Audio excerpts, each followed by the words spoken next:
Hi, it's Elizabeth Willits here from Investing in Women, and we are live today. This is our first LinkedIn and Facebook Live after Easter, so I hope you all had a nice Easter.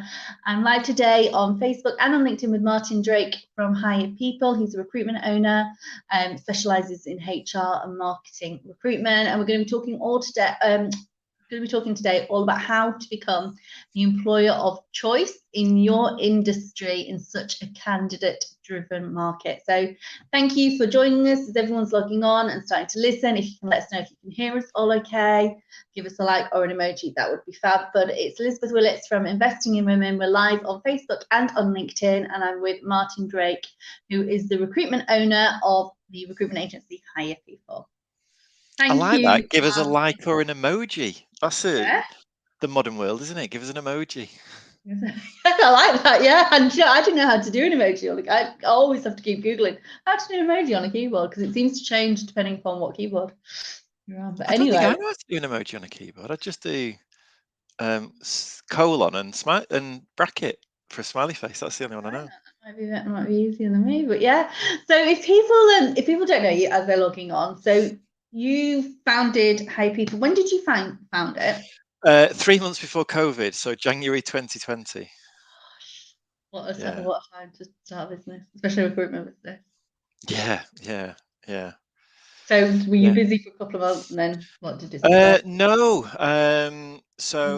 Do you want me to kind of give the kind of quick background? Yeah, give us a bit of an overview because you come from an in-house. So talk us maybe how your So background in recruitment, and then if anybody knows the Simon Sinek why theory, I've got a very, very kind of clear why in terms of why I do what I do. So, spent the first 10 years of my career in recruitment agency, so kind of high street agency as the kind of word back then.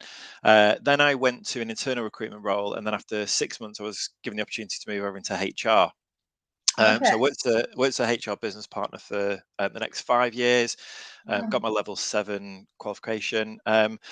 Wanted a new change. Went to go and be a HR and recruitment manager, and unfortunately, I joined one of those really, really bad companies that some people succumb to. I was kind of that person. So he just wanted to hire and fire her. That was all he was, and You were in without HR then. You weren't Yeah, I was in in recruitment. HR. No, so I was doing the recruitment as well. There was a lot of recruitment because there was a lot of firing going on. You have to keep replacing. Yeah, and unfortunately, the owner of that business was a racist and a sexist, and yeah, just not a nice guy. And very quickly, if you don't believe in the organization, it makes recruitment really, really hard to bring people in if you don't You've got to buy. sell it, haven't you? Internally or externally, you've got to sell the job when you're speaking to candidates. Yeah, completely. And as soon as I kind of lost that, I was like, I can't, for all the other reasons as well, but I kind of can't stay here. So I started to look for a new job. And I did what everyone does, and kind of went through the job boards, and I just found that the level of service I got from most recruitment agencies was really, really poor. And it was the first ever time in my career I'd experienced that as a job seeker. I'd either been in a recruitment agency or a client, and now as a job seeker, and I just Have got you been really, like really. coached then previously for your previous roles? Well, yeah, I'd kind of people I'd know from within recruitment had gone to another agency, and then said a lot of good things. So I kind of moved over, and I was really I'd stayed at most places for like 5 years, so I had very kind of long service within my roles. And then my internal role against somebody I knew, and then the last job that was rubbish was just a direct application. So it was the first time I was experiencing that kind of experience as a job seeker, and unfortunately, it was the notorious um, poor service that a lot of people complain about from recruitment agencies. 3-minute phone call, didn't tell me company name. Yeah. There was no getting to know me, no helping me, no coaching, CV advice, and then finishing with a great, we'll send your CV to the client and we'll be back in touch. And they were And then never never back get in in touch. touch. No.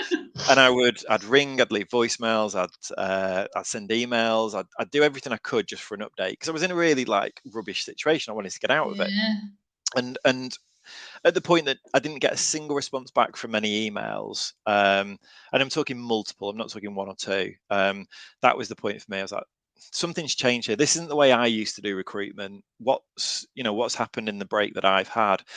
So there's a famous Gandhi quote that says, "Go and be the change that you want to see in the world," and that's exactly what I did. I left HR, went back into recruitment, but combined both my vocations and specialised in doing HR recruitment. So recruiting for what I knew about, and did that for 3.5 years before setting up Hire People. So when I You went back to launched, agency, so you left your yeah, HR job, went to agency, and then you decided to settle by yourself. yeah, and I was under a restrictive covenant, so couldn't do any HR recruitment for 6 months. But kind of wanted to diversify anyway, because commercially it makes sense. If you kind of got your eggs in more than one basket. My wife's a marketing manager. I understand marketing well enough to be able to recruit for it, so we diversified into marketing. Where I live, we're in kind of Preston. All of the marketing specialist recruitment agencies are in Manchester, so there was a huge area that wasn't being serviced really. So from a commercial perspective, it kind of made sense as well, and really just launched because um, I think the traditional way of recruitment, for me, I'm not, this is only my opinion, I think is very antiquated. We don't do any sales calls. Everything comes through giving great service, recommendation, referral, and we try and really focus on that service, helping job seekers through that process, whether it's giving them CV advice. And do you know what? They then use that CV and go off and apply for jobs themselves, rather than, obviously we want to place them because that's how we get paid. But if we can help people more holistically, it's about not looking at candidates as, okay, can I make money out of you? So Yeah. anybody who comes to us for help, we will try and help them in any capacity, whether that's saying, yes, we've got a role now, or no, we don't have any roles right now, but let's register you, let's still work with you, and actually let's help you with your CV, let's help you with some career advice, whatever it is. And it's, yeah, just as I say, looking at it more holistically, but also we've tried to embrace technology and modernize the journey for both candidates and clients. So So we what way do. have you modernised it then? So one thing, we introduce industry-leading commercial terms. So typically in recruitment, you get a 12-week sliding scale rebate. So for anybody that doesn't know, that's like an insurance policy that if somebody left within 12 weeks, you would get your money back, but on a diminishing amount over the kind of time that passes, for 12 weeks. We offer 6-month 100%. So if that person leaves for whatever reason in the first 6 months, you can have your money back, because I just don't think it's fair to then double charge somebody. And also it gets over the, well, we're not going to then try and pinch that person on week 13 and place them in another job as well. So it overcomes that skepticism by clients. But really, and this kind of fits nicely into this, COVID really enabled me to be quite innovative. So historically, I always either met people, or if we couldn't, well, we'd use WhatsApp. So if it was over someone's lunch, we'd just do a WhatsApp video call. And people were a bit not too sure with that, because, They're not used to three it. They weren't years used to ago, that. no, people didn't want to go on a video call with a stranger and talk to themselves, and they were very kind of conscious about what they looked like. Um, but with COVID and everyone going on to, Zoom or Teams, whatever it may be, um, people just stopped caring what they look like and just got on with it. And I was thinking, well, how can I harness this? So there's a record button at the bottom. So what we did was, WhatsApp. um, no, on Zoom. Oh, So yeah, obviously yeah. everything migrated from WhatsApp onto Zoom, and Okay, that's what yeah. we use. So what I did was, every candidate we spend about an hour with, and we would, well, what we do now is we record that conversation, and then we edit that down to a 5-minute summary. So we call it a 3D CV because, along with the traditional document of a CV, we create this kind of short video. And the way I always explain it to people is, you don't go to the cinema and watch a film that you know nothing about. You watch a trailer beforehand, and that's Yeah. exactly what we're creating. It's like a 5-minute trailer of our conversation with that person, but it allows the candidate to show who they are and not just be judged Mhm. as a name and chronology in their ability to write a CV. They can add the meat on the bones in terms of their experience, but then from the client side, they get to see that person and decide whether they want to bring them in for an interview. Technically somebody can be great on paper, but you and I will know, and a lot of people watching this will know, you can bring somebody in for interview and then instantly go, they're fine technically, they're just not right for us. And then you have to go through the courtesy of talking to them for an hour, because nobody's going to pull it short after 5 minutes, go, I'm really sorry, you're just not for us. Yeah. So it saves clients time through that process. So we harnessed kind of technology to really just try and improve the recruitment process, and we're continuously trying to innovate. We do the mirror version of that. So once COVID restrictions have lifted, we created the 3D job description. So with clients, we'll go down and we'll shoot a video. So kind of capture their offices and then talking about the story of the organization and the role. So then we were able to present that to candidates, and that works really well in the passive market. So people who aren't actively looking, but have a great profile for this type of organization, this role, but we need the pull. We need to try and turn their heads.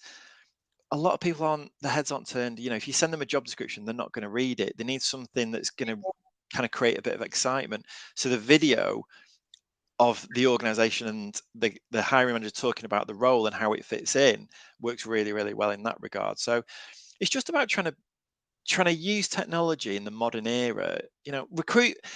I started recruitment in 2001. I left in 2010, rejoined in 2016, and nothing had changed. We're still working off CVs. Job boards have moved from the paper to digital, but the rest of it was the same. And the whole world, we're doing a live conversation using technology. Stuff has advanced, yet we're still going through the recruitment process on a really antiquated, outdated system, I think. So it's about just trying to innovate and really add value to the whole process, and just trying to create a recruitment agency that I think the world wants in this day and age, not regurgitating the same model that was done through the 70s and 80s and 90s, and just working really, really salesy, and just changing that. So Absolutely. I spoke a lot there, but that's kind of what No, we're it's all about good. anyway. I love the idea of the interview trailer. And Charlotte's watching. Thank you, Charlotte. So you were in recruitment for a good couple of years before you. What prompted you actually to start up your business? If you were It an was agency? really that. So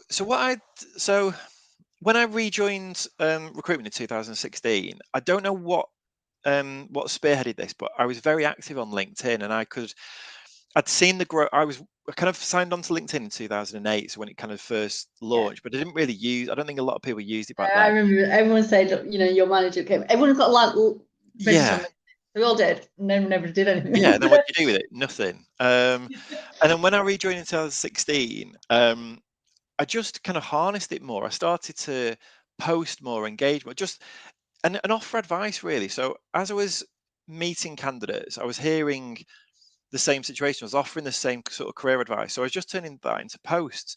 And then I started to build up a lot of following. And then over a period of time, clients started to approach me rather than me having to do that harassment of sales calls and cold calls. But the organization I worked in was still a traditional model of a recruitment agency. So I had targets on the wall that I had to hit in terms of sales calls. So even though I was wanted to focus on service, and I felt the world needed to change about the model of a recruitment agency.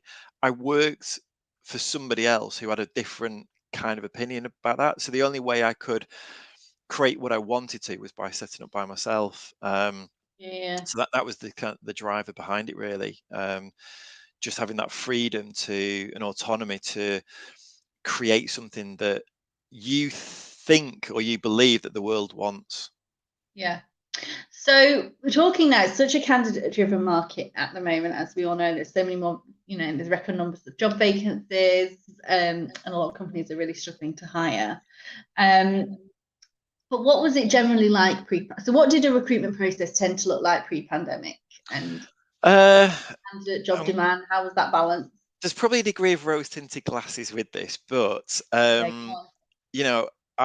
kind of building my team now, and I keep saying to them, you've entered the world of recruitment at the hardest time. This is the hardest I've ever seen it in 20 years. The amount of if anybody thinks that a recruitment agency in this current situation is going to be successful from just posting an advert on a job board, they're not going to cut it. You have to really, really work. You have to go to the passive market. You have to apply a search methodology, and really harness a network. And that's what a good recruitment agency or a good recruiter should be doing.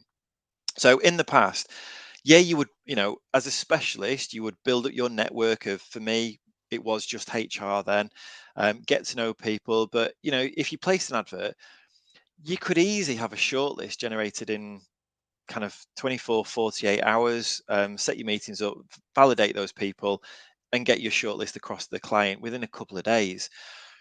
We've just had a role recently that took us 6 months to fill, and it was a brilliant role. It was a fantastic role, and it took us 6 months. And we'd almost kind of saturated the market in terms of approaching everybody at that kind of Yeah. level for it. It's really, really challenging out there. So process before, you probably didn't have to work as smartly or as hard as you do now. I think, I've noticed over the last couple of years, and I have this conversation with a lot of people, marketing and recruitment are aligning a lot more. And what that means is, as a recruiter, either external or internal, or as a HR function who have the responsibility of recruitment, you have to really look at your employer brand and how you are going to write your adverts far better to be successful in the current market than you did kind of pre-COVID. Pre-COVID, you could write a relatively average advert and get a decent response from it. What I noticed with the job board is a lot of people put on just job descriptions. Oh, I hate it. Drives me And mad. that, I mean, and that isn't an advert. An advert, you know what an advert's like. We see adverts all the time. You just log on to Facebook, watch TV. An advert is something that's meant to really, really entice somebody in and make them want to hit apply. Like if you saw an advert for Levi jeans, you might want to hit purchase. Yeah. So The job descriptions are quite dry, and yeah, I think if you they've were looking for a car, so if you're thinking, right, I'm going to change my car, and you see done. adverts on telly, it doesn't have a list of bullet points that says 4 wheels, 4 doors, an Yeah, engine, a steering wheel, a brake, and an accelerator and a boot. yeah. And you might It get doesn't. that in the car showroom, mightn't you? But you've Yeah, already you'll seen the get. advert and bought into the Yeah, advert. they try and apply a story to it, something that's going to excite you. And as humans, we get excited by stories. So visuals. They try and kind of create that. Now you can't necessarily do that on a job board where you can't apply a visual. But that's where we use the written word. If you can articulate a really good story about what's happening in the organization, why somebody should be interested, what is the compelling proposition of what is differentiating your financial controller job versus any other financial controller job, what's happening in your business, why should that person want to join? Don't just list the bullet points. Anybody in any job, if it's a chef knows what a chef does. If you're a marketing manager, roughly those responsibilities sit in any organization. What's the context? That's what people get bought into. Yeah, That's where it the comes people actually. into. I've seen some actually lovely adverts written by recruiters, and they've talked actually about the people. So not use Yeah. their surname, but it has really brought it to life and said you'd be working with, lovely John who's come from this background and he's really supportive or whatever. And I think that does. People want to work with people, and I think that does show a really nice personal touch. Yeah, if you create the ideal person in your head and talk to that person. So Yeah. rather than we are looking for blah blah blah, you will be doing this. You will join a. Are you somebody who is frustrated by a lack of flexibility or autonomy in your role? In this position, you will be granted full carte blanche, or it'll be a blank slate. Yeah. However you want to describe it, but talk to that person that you want. You're envisaging in your mind you want to be joining. So what was the process to it like? I mean, how many interview stages did pre-COVID, pre-pandemic? What was the process like? Was it like two? Typically 2 stage. I mean, some it could go on longer, but typically kind of a 2 stage process. Yeah. First kind of shortlist, and then bring kind of one or two back, and then kind of offer from that. That was kind of most organisations.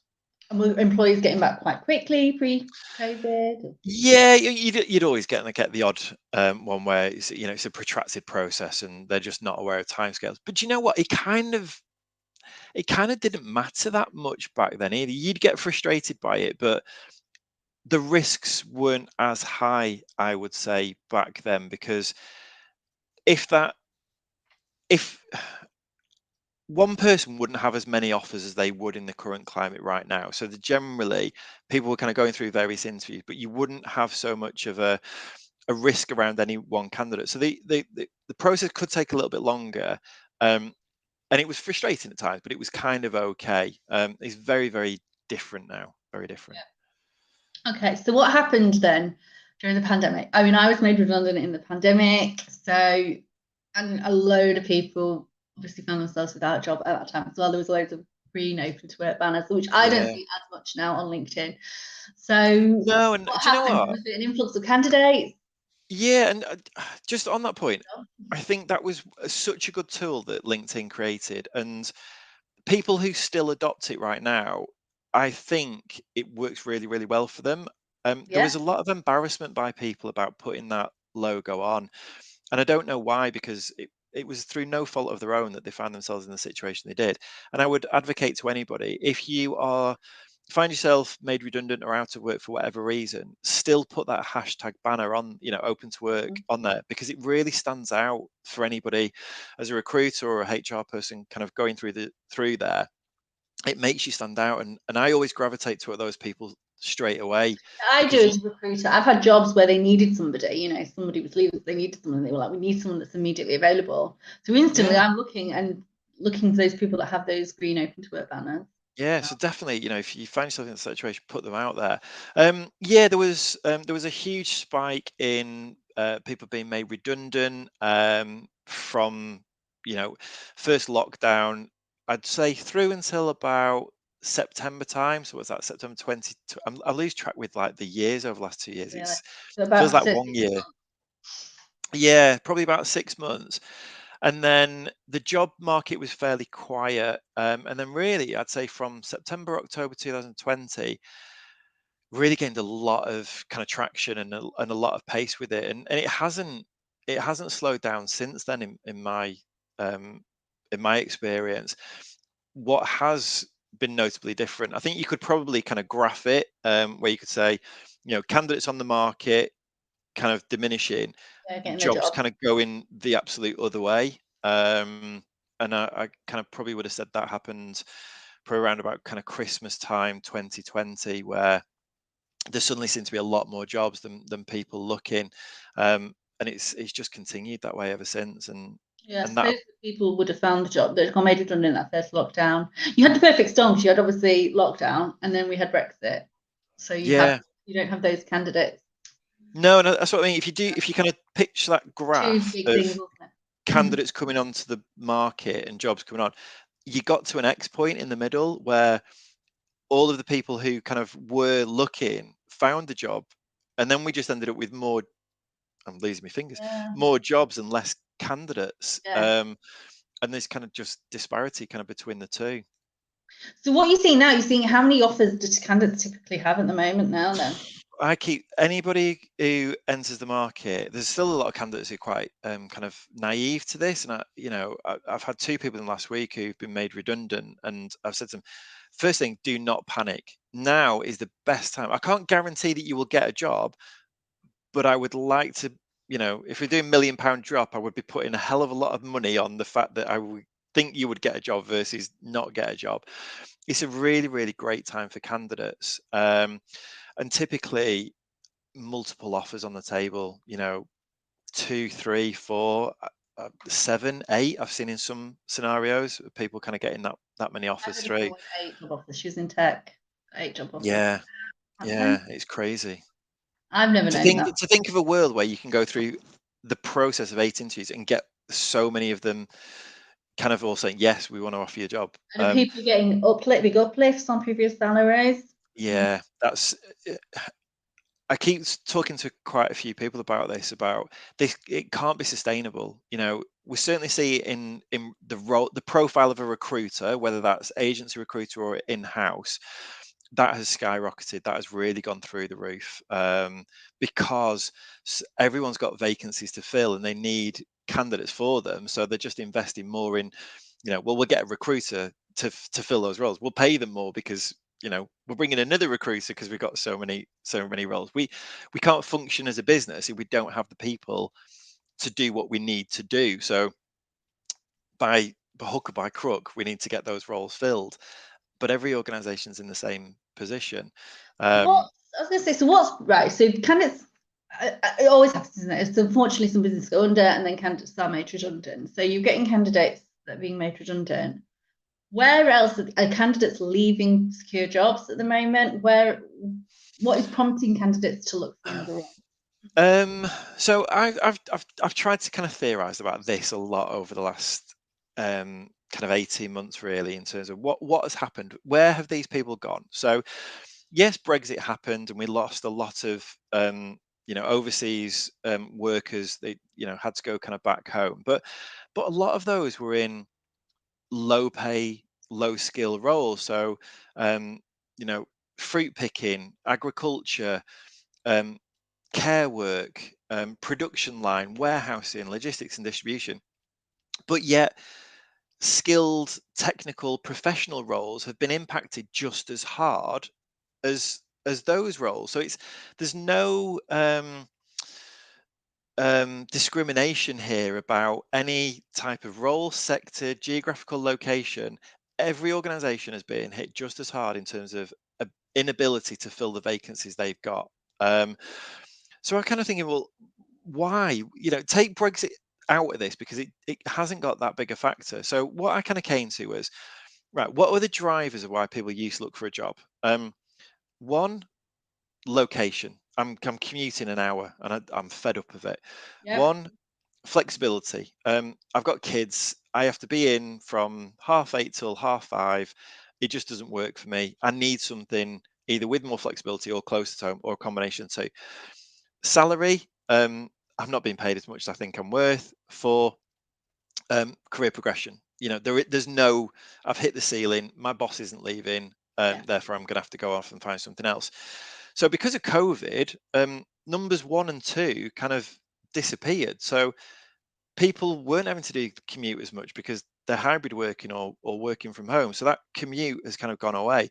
Flexible working, well, you're getting hybrid working, so you're not commuting, so it's not as impacted, and you're getting the flexible working. So those reasons are gone away.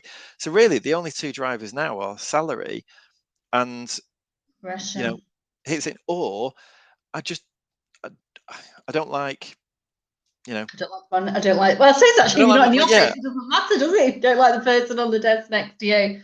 That's but again, some of that's going away. I don't like anybody called Janet. I apologize. I don't like Janet. She does me heading. She does me heading when I go into the office. Well, actually, I don't have to deal with Janet anymore.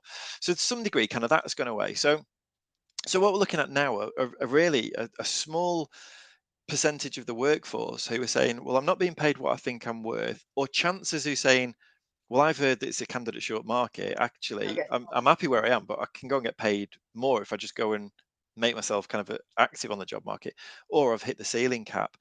But then even still, a lot of those people, there's been a nervousness. There's been like a lag of nervousness post-COVID where you can take a great role to people and they'll still say, it sounds amazing, but you know what? I'm just going to sit tight at the moment until I'm really confident this whole saga has passed. Sometimes the better the devil you know than the devil you don't. So even despite you taking a really, really great role to somebody that could give them a salary increase, career opportunity, more flexibility, commute, whatever it might be, all of those factors, there was still people saying, do you know what? I'm just going to stay tight. And I think we're only, people talked about this great resignation. I think it was either an Americanism or somebody just made it up and it never came to fruition. But I am now just starting to see more candidates enter the market. I'm getting more messages of people saying, not necessarily saying, I've applied for this job, can you tell me about it? Actually, Mark, do you know what? I think now's the time for me to kind of move in. I suppose as well, if you're in financial service, bonuses are paid in March, people stay put, things like that. Yeah, but I'm not going to say the floodgates have opened, No. but it's better than it has been over the last couple of years in terms of kind of a little bit more movement in terms of candidates being open to looking. Okay. So if you're an employer, you have a load of vacancies, how can you start taking advantage of this movement, which will probably increase? It might lull again as over the summer, and then it will probably kickstart again in September. Yeah. How Hit can the you? hit the panic button. Just hit the panic button. No, Yeah. no. So how can you, attract this trickle now that's starting to Yeah. come through to your Number vacancies? one, and this, I've worked in HR, I understand this. Number one, put the salary on there. If you just say competitive, Doesn't mean anything. it can be a waste of time. I could be I could be an IT manager who's on 60K, and you're putting competitive, but it's only 40K. But I'm going to apply because it says competitive. So you're wasting people's time by that. Equally, somebody might not apply because they may think, oh, well, it's going to pay more than I'm on. So he can put that. Now, I understand the concerns of why an organization might not put that, because they don't want that transparency about what people are earning within their organization. A lot of as well, the counter argument is, I hear we've got multiple vacancies at various different levels, and it'll depend upon candidate experience as to where they're going to be placed on that So what ladder. what are we suddenly judging people on? Are we judging people on we can get into kind of theory around kind of salary and how you make an offer to somebody now. So are you going to pay somebody what you think they are worth, or are you Mm-hmm. going to take um, kind of factors? What's what I'm looking for? I can't think of it. Basically, are we going to go on age, number of years experience, and what their previous salary earnings were? Or Yeah. actually, if we didn't know that information and we Yeah. just interviewed somebody and interviewed them on capability and Mm-hmm. how they came across and everything they said, and then you just went in blind with an offer and said, actually, we think you're worth this. Are theoretically, does that kind of change the landscape? And actually, now we're starting to pay people on what they're worth rather than just saying, well, you're on 28, so I'm just going to pay you 29 or Yeah. 30. Where Yeah. actually, if you took that away and it was a bit more blind, well, actually, we think you're worth 35. There's a I kind mean, of different way of personally, I looking. think it'd be better because, historically women have been are paid less, and, asking candidates what their previous salary was and then basing future offers on that, I think is a contributory factor to the gender pay gap. And I know in America, in certain states, it's illegal to ask somebody what their Yeah, previous salary was. So I hope that is the direction of travel here. And like I said, I think salary on I jobs, think I think it'll adverts, take a it's just long not, time for that yeah, it's change just, to happen, unfortunately. But yeah, and I want to say, it is a good indicator to where somebody's at in terms of seniority. So, it is a really kind of good guiding principle. But, sometimes do we just kind of really go, well, what are you on? And can we offer a little bit more kind of yeah, than 2K that? more. Okay, so removing competitive salaries, so the Yeah, job, the so just be actual really, really honest. salary. And like I say, I do understand why organizations don't do that, but really kind of do that. Benefits, I've still seen a lot of organizations offering statutory around holiday. Yeah, I'm a small business owner. I can't offer a plethora of benefits to my staff because we're a startup. We just can't afford to do that right now. But what I can do is offer, other um, low cost benefits. So I offer great holidays, 25 days holiday, plus your birthday off, plus a Christmas, I'll give you Christmas shutdown free of charge. So effectively, they're coming out with kind of 33 days holiday and then the bank holidays on top of that. So there are other ways that you can get around, you know, you can say, well, we're not going to be the greatest payer in the world, or we can't offer the world's biggest pension or whatever, but there are other things that you can do, and better flexibility around your workforce. But certainly, don't offer statutory. You know, people want more than that, and I think I often advise candidates, if somebody's only offering statutory benefits and offering a really kind of low get away with. salary, you're going to get an indication of what type of an organization that are, of who they are and what their mindset is. If you're finding somebody who's, market leader in terms of salary, loads of benefit, you're going to get an indication of how people centric that organization is. Um, but above and beyond kind of all of that, those are how you're going to really help yourself when it gets through to kind of offer stage. But more than anything, it comes down to your narrative of how you write those adverts. Yeah. When you look through the job boards, when you're writing an advert, so software developer, marketing assistant, whatever it may be, have a quick look through various job boards. Look how the adverts are written, and if you're simply going to regurgitate that 3-line synopsis of who you are and then a list of bullet points, And would sometimes you? they're very long. You think, Yeah, and just would you I don't have apply time for to read that? all that. Yeah, would you? Who wants to read it all? What makes it stand out as a candidate? If you were job seeking, would you, or is it just, well, it's just another one, so I'm just going to click, click, click, click, click, and apply for all those and see what comes through? Or actually, if you read one where they tell the story of that organization, the journey that they're going on, what they do, what's happening, what's exciting, what projects on the horizon, what projects are you going to, projects are the things that get people excited, not the kind of the daily functional task. Everyone knows what they are.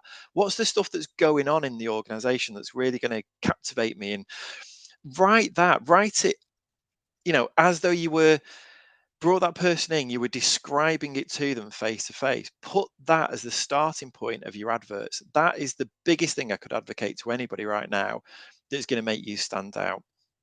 Brilliant. Someone said here I don't know who it's this LinkedIn user, they never ask current salaries, focus entirely on the value of the role to them, which is good. Brilliant. And Very someone else, forward thinking. yeah, and someone else said it's illegal in some places, such as New York, not to publish salaries on job adverts. I think that will kind of happen quicker than probably asking what are you on. But I don't know, they might go hand in hand. Might do. And in terms of speed, if you like somebody, how quick should we be offering? Yeah, I mean, I'd say there's still a lag around this with clients. I don't think everybody's really understood just how candidate short the market is from a client side. And I'm still seeing a little bit of, okay, well, we'll set interviews up for a week's time and then we'll go through to the second stage and then possibly even a third stage. And I won't say it's everywhere, but we're certainly, we're still seeing that in some organizations, and they'll get to first stage or possibly even kind of waiting on feedback, and that candidate's gone, or Yeah. possibly potentially all of those candidates have gone by that point. If you are sticking to a process like that, try and keep it as quick through the stages as you can. If you're going to protract it, engage with that. Keep that candidate interested. Explain what the hold up is. Be really transparent with them and explain that. If they're really, really interested in that role, the open communication has never served anybody any harm. It has only helped the situation. If people don't know what's going on or in the dark, that's when anxiety, nervousness occurs, and that's when people will take another role versus yours. So I won't say the speed has necessarily increased massively on the client side, but if I could advocate, try and kind of keep those processes as quick as possible, kind of through that process. Absolutely. I would say the same. If you find someone you like, then I don't And think you know what? That's don't let them go. you're going to get me on a soapbox now. That's the other one. If you meet a candidate that you really like, and maybe that's the only candidate that you've seen, go with it. What, Yeah. like, if you go on a You go. date, if you go on a date and do this from a female perspective, and Brad Pitt is sat opposite you, he's rich, he's handsome, he's lovely guy. You're not going to go, do you know what, Brad? You just wait there. I'm just going to date a few more I've people got just to kind of another keep. 7 people to see this week, and then Yeah. Or I haven't got any dates lined up, but I'm just going to wait, just in yeah. case George Clooney comes along. If you've got that strong gut feel, and that person, you know, this probably isn't the first ever time that you've interviewed for a role in your organization. You know what you're looking for. Go with it. If there's only one person, but you're getting all those gut instincts that's telling you it's a yes, go with it. Don't look for that, other person to kind of compare them against. That blows my mind why organizations and people do that. Actually, I would add something as well. If you get an application and maybe they're not 100% right, if you can look at their CV, and if they've got enough transferable skills, I think it's so much better to hire somebody with potential and the right attitude. Yeah, I read something, this was years ago. This was probably about 7 years ago, and it was about somebody who owned a tech business, and it was on LinkedIn. It's always stuck with me. And he said, if we're looking for people who have a specific, I'm not a software, expert, so I'll probably get this wrong, but if you are looking for people who have kind of Java, but somebody doesn't have Java, but has a whole long list of all of the software applications they're an expert in. Well, if they've learned all of those others, they can use this. Or we use this software platform. So we want someone who's got experience in that. Well, if they haven't, but they've used a whole host of other similar ones, they've got the capability. We're in a tech world. Yeah, my 2-year-old can use an iPad. We're intuitive with the technology nowadays. People can learn new technology. If they've got all the other facets that say yes, but they don't have that, don't be so naive. Don't cut your nose off to spite your face. Yeah. Brilliant. I've loved our conversation. It's been so interesting. I don't know if anyone's got any final questions for me on Martin, on how to, become a really employer of choice in such a candidate-driven market. But while we're wrapping up, if you could let people know where they can find you, how they can connect with you, and learn more a little bit about hire people and how you can help them. Yeah, so either the website hirepeople.co.uk, LinkedIn is we're very, very prevalent on LinkedIn. We do a lot of kind of content on there. They're probably the easiest kind of ways to get to me. Martin@hirepeople.co.uk is the email address. The other thing, if I could do a cheeky plug, is I'm going to turn the camera the wrong way. Which way am I going? That way. The camera is, it's like being a weatherman. I do host a HR careers podcast as well. So have HR guests join me every episode, and we just talk through their career and what they've learned along the way, and we debate various topics. So anybody in HR who's watching this and kind of interested in podcasts, I'll say it's really good. I'll let you be the judge for yourself. But is this room free, and can you listen to it on Spotify and Amazon Music, Google Podcasts, anywhere you can find a podcast? Yeah. Brilliant. And if you're looking obviously for HR or marketing, if you're hiring for HR and marketing in the Northwest, then give Martin a bell, and I'm sure he'd love to help. And likewise, if you're a candidate in HR and marketing based Northwest. And often, we just, even if people are outside the Northwest, we just try and help. If someone wants some CV advice, we don't always have the time for it, but we will always try and help in some capacity. I'll always, somebody from London gets in touch, I'll say, I'm not really the right agent to help you, but I'll skim the CV and say, just change these kind of couple of bits. I've got some real kind of principles and methodologies about how to write a CV and make yourself stand out as a candidate. Brilliant. All right, lovely. Well, thank you. I can see people have enjoyed the webinar, and I say thank you so much to Martin, and thank you so much to everybody that has watched today as well. If you've got any questions after we've logged off, then feel free to contact either of us. Oh, brilliant. Thank you. Well done. Yeah.